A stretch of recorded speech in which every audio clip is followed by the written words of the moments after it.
الحمد لله وحده والصلاة والسلام على من لا نبي بعده أما بعد فأعوذ بالله من الشيطان الرجيم بسم الله الرحمن الرحيم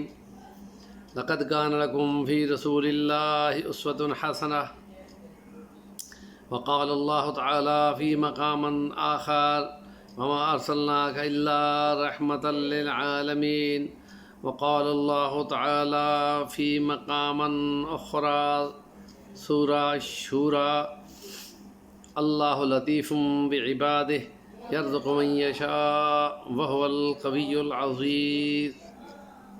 صدق الله العظيم رب اشرح لي صدري ويسر لي أمري واحلل عقدة من لساني يفقهوا قولي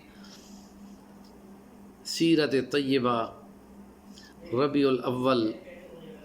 نبی رحمت صلی اللہ علیہ وسلم کی مبارک زندگی کے ساتھ لگا بندھا نبی پاک کی ولادت اور نبی پاک صلی اللہ علیہ وسلم کی وفات مبارکہ اسی مہینے میں ہے۔ اس کی نسبت سے ہم وہ آیات بطور نمونہ کے بطور اسوہ حسنہ کے نبی کریم صلی اللہ علیہ وسلم کی انسانیت کے نام پر لاتے ہیں۔ آج چونکہ جمعہ تھا اور جمعہ والے دن ہماری کوشش ہوتی ہے کہ اپنے سامعین ناظرین کو کسی وظیفہ کے سلسلے میں کسی آیت کے حوالے سے یا نبی کریم صلی اللہ علیہ وسلم کے فرمان کے حوالے سے کوئی ایک آدھ 2-4 منٹ کا وظیفہ دے دیں۔ اس آیت مبارکہ میں جو سورہ شورى کی 19 نمبر آیت 25ویں پارے کی اللہ لطیف بعباد یرزق من یشاء وهو القوی العزیز، اللہ لطیف،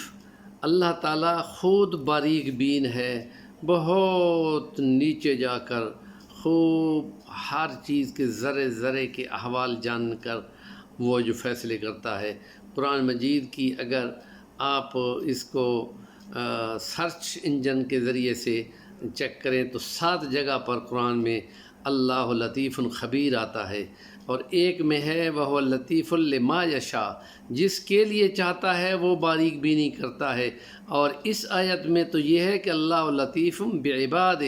اللہ اپنے بندوں کے ساتھ خوب باریک بینی سے نالج رکھتا ہے، اور جس کے لیے جتنا چاہتا ہے وہ رزق دیتا ہے، اور وہ خوب غالب ہے۔ تو اس لیے اس آیت کریمہ کی بڑی برکت ہے، اور علماء کے نزدیک اس آیت کو صبح کی نماز کے بعد اور عصر کی نماز کے بعد اپنی انگلیوں دائیں ہاتھ کے پوروں پر 70 بار پڑھنا چاہیے، یقین کے ساتھ پڑھنا چاہیے۔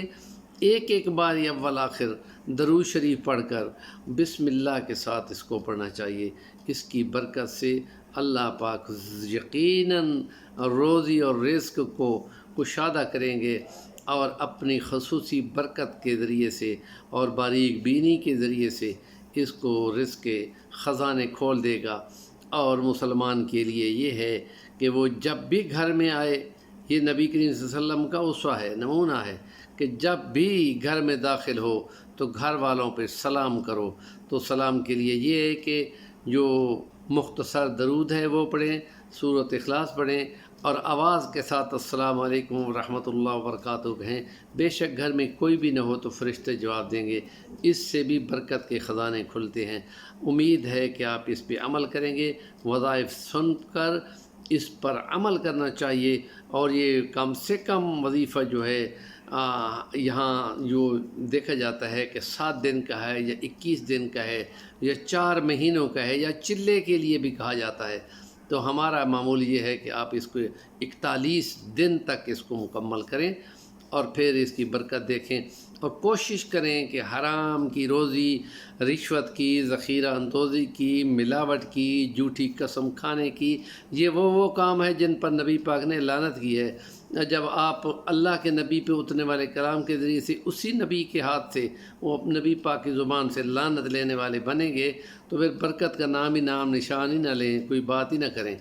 امید ہے کہ آپ ان پہ عمل کریں گے، اور تمام مسلمانوں کے لیے دعا کریں گے، اور اللہ پاک پاکستان کے لیے خیر و سلامتی کے فیصلے فرمائے۔ اور اللہ پاک اپنی رحمت کے دروازے کھولے۔ اللہم استر عوراتنا وآمن روعاتنا، استر عوراتنا وآمن روعاتنا، اس کو کم سے کم 7 بار ہر نماز کے بعد پڑھیں کہ اللہ پاک پاکستان کے حالات کو بہتر فرمائے، اور جو لوٹ مار اور ذخیرہ اندوزی اور اس کو سمگلنگ اور تمام جھوٹ کی باتیں چل رہی ہیں وہ تمام اللہ پاک ان کو ختم فرما دے۔ وآخر دعوانا الحمدللہ رب العالمین۔